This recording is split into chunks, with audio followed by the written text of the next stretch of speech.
gets himself sorted. Get your engine To put his cool suit on, late little drama there, because that wasn't working, obviously, to put a fresh one on. There would be nothing more catastrophic than the cool suit not working on a day like today.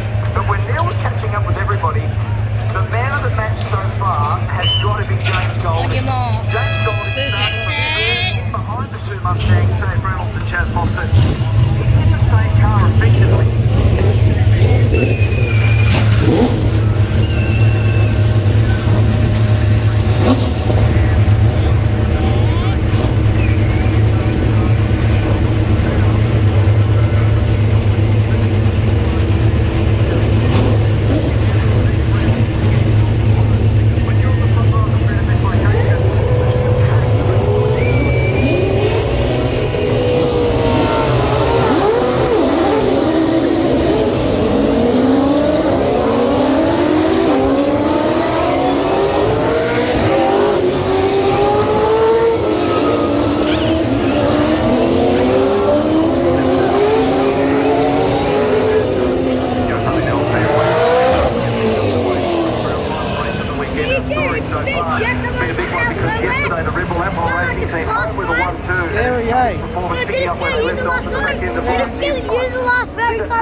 NFL has a drafting system. NRL has a salary cap.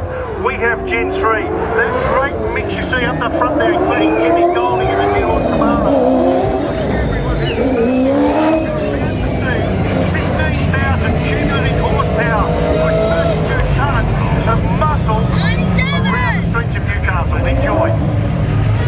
Great sight, it's a great sound. One of the things that was talked about in the lead up to the unveiling of these new cars, what were they going to sound like? Well, they're hitting the spot and it's sweet. So cars are rolling into position here.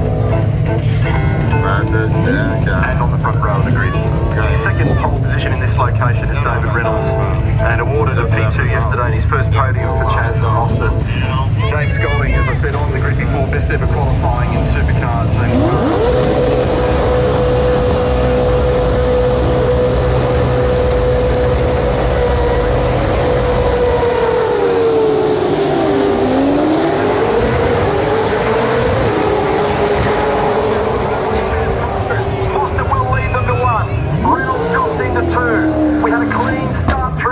Yesterday. Can we get the same today? And yes is the answer, no.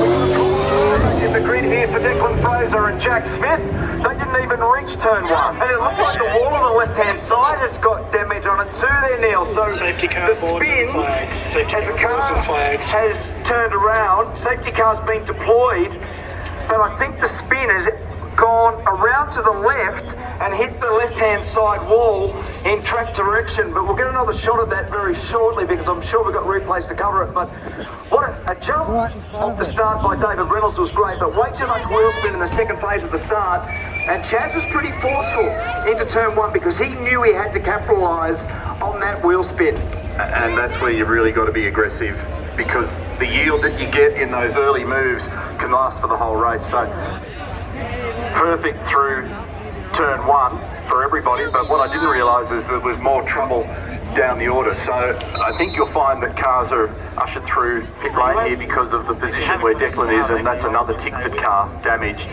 So cars will go through the lane, and the Supercars recovery team here, the team here will deal with this. So we're looking at Jack Smith there at the rear. Here's Declan, and they've interlocked. Oh, so Declan and Macaulay Jones interlock, and it turns around car number 56, the tradie entry. This is the view from the pole sitter. Yeah, oh, actually it was the second gear wheel spin for David Reynolds. He actually got away okay in first, but when he poked it into second, he thumped it and it wheel spun. And then you had Chaz rounding up on the outside, and then he squeezed nice and tight into one. So that's the stricken view, unfortunately, of one of the main series debutantes in terms of a non-endurance event.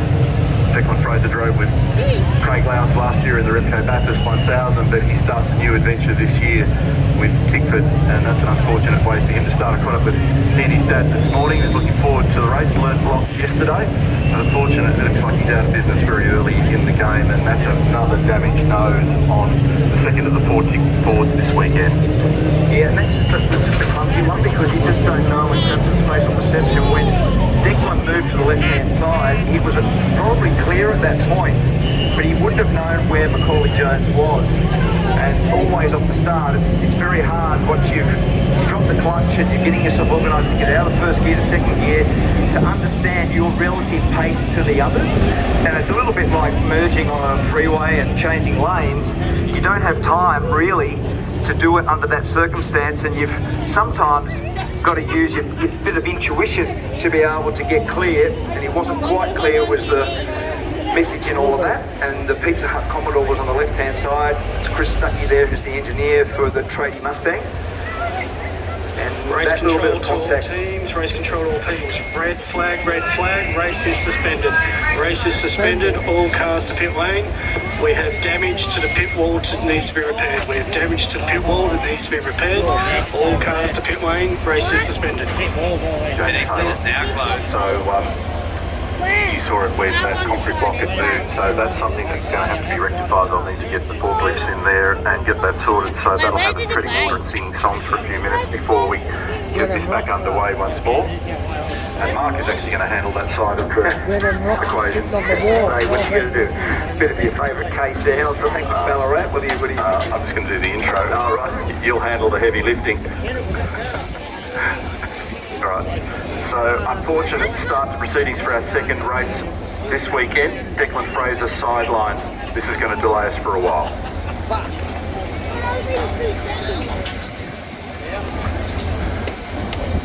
Also paying attention to the shots from the chopper to just have a look at what the weather looks like around and about. So it's another left front corner, and that's what the drama was for the James Courtney car as well. I went down there and had a look at it just to see what it looked like, and certainly there was a lot of damage there on that car.